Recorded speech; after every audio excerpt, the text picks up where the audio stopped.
कहानी की शुरुआत रात में होती है। कोहरा से ढके पहाड़ों में एक नंगे पांव लड़का जंगल के बीच भाग रहा था।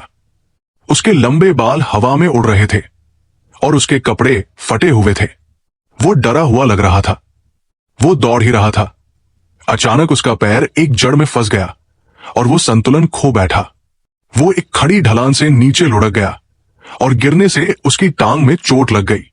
जब उसने ऊपर देखा तो सामने कुछ लोग चेहरे ढके हुए खड़े थे, वही लोग जिनसे वो भाग रहा था। डर के मारे हांफते हुए लड़के ने कहा, तो तुम कहना चाह रहे हो कि मैं शुरू से ही तुम्हारे जाल में फंसा हुआ था? उनमें से एक आदमी बोला, भागने में काफी मेहनत लगी होगी, इसलिए तुम्हें यहां पहुंचने में 1 घंटा लग गया। अच्छा किया प्रिंस योवून। दूसरा आदमी बोर होते हुए बोला, इतनी देर हो गई कि मैं तो सो ही जाता। योवून उन्हें देखकर सोचता है, अब क्या करूं? मेरे पास तो भागने की ताकत भी नहीं बची। फिर वो जोर से पूछता है, तुम लोग मेरा पीछा क्यों कर रहे हो? मैं तो अभी एकेडमी में दाखिल भी नहीं हुआ हूं। तुम और क्या चाहते हो? मुझे मारना क्यों चाहते हो? एक आदमी जवाब देता है, चाहे तुम एकेडमी में शामिल हो या नहीं, चाहे तुम्हें मार्शल आर्ट्स आती हो या नहीं, फर्क नहीं पड़ता जब तक तुम सिंहासन के एक उत्तराधिकारी हो। हमारे पास एक ही रास्ता है, तुम्हें अपने अधिकार से पीछे हटना होगा। तुम एक रखेल के बेटे हो और हमारे हिसाब से वो नीची जात की मानी जाती है, इसलिए तुम्हें मरना ही होगा। योवून गुस्से में अपने मुट्ठी बंद कर लेता है। नीची जात? कैसे मेरे मां की इज्जत का अपमान कर सकते हैं ये लोग? ये मुझे इतनी आसानी से नहीं मार सकते। अगर मरना भी पड़ा तो लड़ते हुए मरूंगा। एक आदमी आगे बढ़ता है और कहता है, क्या तुम योद्धा जियोंग से ट्रेनिंग ले रहे थे? लगता तो नहीं है, लेकिन बिना किसी ट्रेनिंग के लड़ने की तुम्हारी चाहत तुम्हारे खून को साबित कर रही है। तुम्हें मारना मजेदार होगा। सब एक साथ इस पर हमला करो। सभी लोग एक साथ हमला कर देते हैं। योवून विरोध करने की कोशिश करता है, लेकिन जल्दी ही उसे दबोच लिया जाता है। उसका खंजर गिर जाता है और उसकी गर्दन पकड़कर उसे उठाया जाता है। वही आदमी ताना मारता है, तो ये था तेरा आखिरी संघर्ष जिसके लिए तू लड़ रहा था हमसे? लेकिन तभी योवून अपनी पीठ से एक छुपा हुआ दूसरा खंजर निकालता है और एक आदमी को मार देता है। सभी चौंक जाते हैं। एक लड़का जिसे मार्शल आर्ट्स नहीं आती, उसने हमारे एक आदमी को कैसे मार दिया? क्या ये उसकी योजना थी ताकि हम लापरवाह हो जाएं? इस हालत में भी उसने जानलेवा हमला कर दिया। सोचो अगर इसे सही ट्रेनिंग मिली होती तो क्या होता? गुस्से में एक आदमी दौड़ता है, योवून के पेट में घूंसा मारता है और चिल्लाता है, हमने तुम्हें कम आका। तभी तुम्हें जवाब देने की हिम्मत हुई। फिर वो तलवार उसके पेट में घुसेड़ता है और उसके पेट पर पैर रखकर दबाता है। अब बताओ, पेट में छेद होने पर कैसा लगता है? योवून धीरे धीरे होश खो रहा होता है और सोचता है, जैसा मैंने सोचा था, अब ये चाल दोबारा नहीं चलेगी। लेकिन कम से कम एक को तो मैं ले गया। वो आदमी कहता है, अब तू धीरे धीरे मर जाएगा। मुझे इस तरह मारना पसंद नहीं है, लेकिन जब हमारा एक आदमी मर गया तो और कोई रास्ता नहीं। अचानक बिजली की गति से कोई चीज उस आदमी पर हमला करती है, जिससे वो तुरंत मर जाता है। उनके पीछे एक रहस्यमय लड़का खड़ा था। वो लड़का अजीब कपड़ों में था, जिसे किसी ने पहले नहीं देखा था। एक आदमी हमला करने के लिए दौड़ता है, लेकिन वो लड़का पलक झपकते ही गायब हो जाता है और एक एक करके सबको मार देता है। ये कैसी कला है? तेजी? नहीं, ये तो सेकंड के भी 1000वें हिस्से में गायब हो रहा है। क्या ये कोई परिपूर्ण गुरु है? लेकिन ऐसा कोई लड़का उस बच्चे की मदद क्यों करेगा? वे योवून की ओर देखते हैं, जो बुरी तरह घायल है। वैसे भी वो मर ही जाएगा, उसे बचाने का क्या फायदा? हमारा काम पूरा हुआ, चलो। लेकिन रहस्यमय लड़का उन्हें जाने नहीं देता। वो सबको आसानी से मार देता है। योवून मुस्कुराता है, लेकिन उसका शरीर इतना टूटा हुआ है कि वो बेहोश हो जाता है। वो लड़का उसे देखता है और कहता है, लगता है मेरे पूर्वज को बहुत मजा आ रहा है। मरते वक्त भी सोच और मुस्कुरा रहे हैं। योवून सोचता है, ये लड़का कौन है? क्या बकवास कर रहा है? उसकी नजर धुंधली हो जाती है। वो लड़का कहता है, शायद उन्होंने मुझे ढूंढ लिया है। अब मेरे पास कोई और रास्ता नहीं है। मैं तुम्हें ये पहले सिखाना चाहता था, पर अब योजना बदलनी पड़ेगी। वो योवून की गर्दन में कुछ इंजेक्ट करता है और कहता है, थोड़ा अजीब लगेगा, लेकिन अब सब हो गया। पूर्वज जी, अब आप जिंदा रहिए ताकि आपके वंशज आराम से जी सके। यह है लेटेस्ट वर्जन नैनो मशीन। इसका इस्तेमाल आसान होगा। बाय। वो लड़का गायब हो जाता है।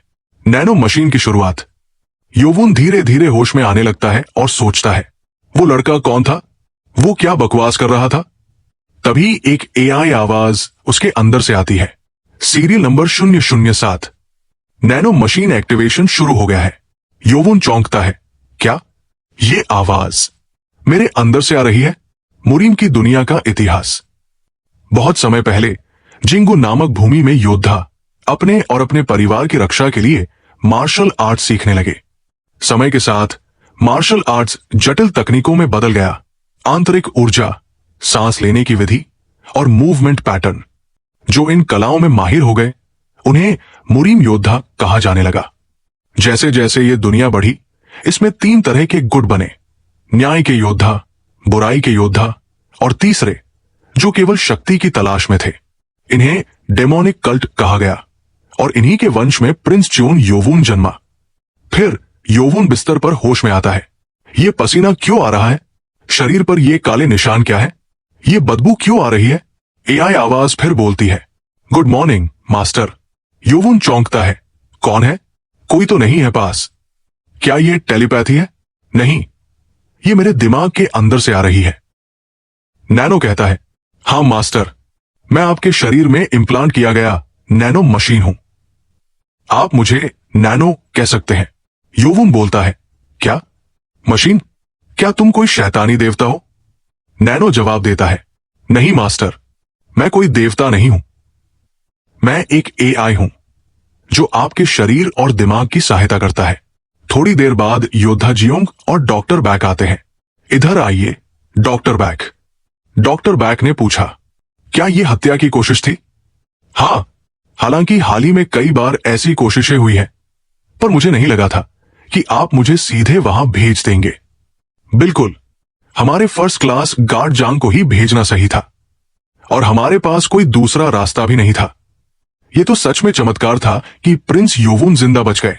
मुझे लगता है किसी ने प्रिंस योवुन की मदद की, लेकिन यह पता नहीं चल रहा कि वो कौन था। क्या आप उन निशानों को देखकर कुछ अंदाजा नहीं लगा सकते? वॉरियर जांग याद करने लगे। जो मैंने कल देखा वो बहुत भयानक था। ठंडी जमीन पर पड़ी थी डेमोनिक कल्ट के लोगों की लाशें, जिनके ऊपर के हिस्से गायब थे।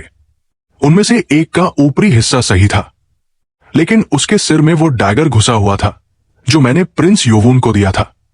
उसी वक्त मैंने किसी की सांसों की आवाज सुनी, थोड़ी ही दूर खून के तालाबों के बीच। मैंने तुरंत पहचान लिया, वो प्रिंस चिन थे। लेकिन क्या उन्हें कोई चोट नहीं आई थी? नहीं, उनकी सांसें ऐसे चल रही थी जैसे गहरी नींद में हो। हालांकि उनके कपड़े तलवार से फटे हुए थे, लेकिन उनके शरीर पर एक भी खरोंच नहीं थी। आखिर उनकी मदद किसने की? कल्ट लीडर खुद तो ऐसी लड़ाइयों में हिस्सा नहीं लेते। मैं भी समझ नहीं पा रहा। अब यह मामला और भी दिलचस्प हो गया है। चलो, मुझे जल्दी से प्रिंस योवुन के कमरे तक ले चलो। योवुन नैनो से पूछता है, क्या तुमने मुझे बचाया था? नैनो जवाब देता है, नहीं, मैंने तुम्हें दुश्मनों से नहीं बचाया, लेकिन मैंने तुम्हारे शरीर की सेल फीलिंग एक्टिव कर दी थी। नैनो उसे जानकारी अपलोड करता है, जिससे योवुन उल्टी करने लगता है। नैनो कहता है, यह सामान्य है, आगे ऐसा नहीं होगा। योवुन सोचता है, तो मेरे अंदर हजारों नैनो मशीनें हैं। वो पूछता है, क्या मैं तुम्हें अपने शरीर से निकाल सकता हूं? नैनो कहता है, नहीं मास्टर, मैं तब तक रहूंगा जब तक आपकी मृत्यु नहीं हो जाती। वो फिर पूछता है, तुम्हें मेरे अंदर किसने डाला? लेकिन तभी डॉक्टर और योद्धा जियोंग आ जाते हैं। योवुन नैनो से कहता है, अब चुप रहो। नैनो जवाब देता है, समझ गया मास्टर, मैं सोच पढ़कर भी बात कर सकता हूं। डॉक्टर बैक कहता है, तुम्हारा शरीर अब पूरी तरह से उत्तम है, बिल्कुल मार्शल आर्ट सीखने लायक। क्या तुमने कोई औषधि ली थी? योवुन सोचता है, तो वो काले निशान जहर थे जो बाहर निकल गए। वह नैनो से पूछता है, क्या ये तुमने किया? नैनो जवाब देता है, हाँ मास्टर, मैंने आपके शरीर को शुद्ध कर दिया और उसे प्रशिक्षण के लिए तैयार कर दिया। योवुन फिर पूछता है, क्या तुम वाकई कोई शैतानी देवता नहीं हो?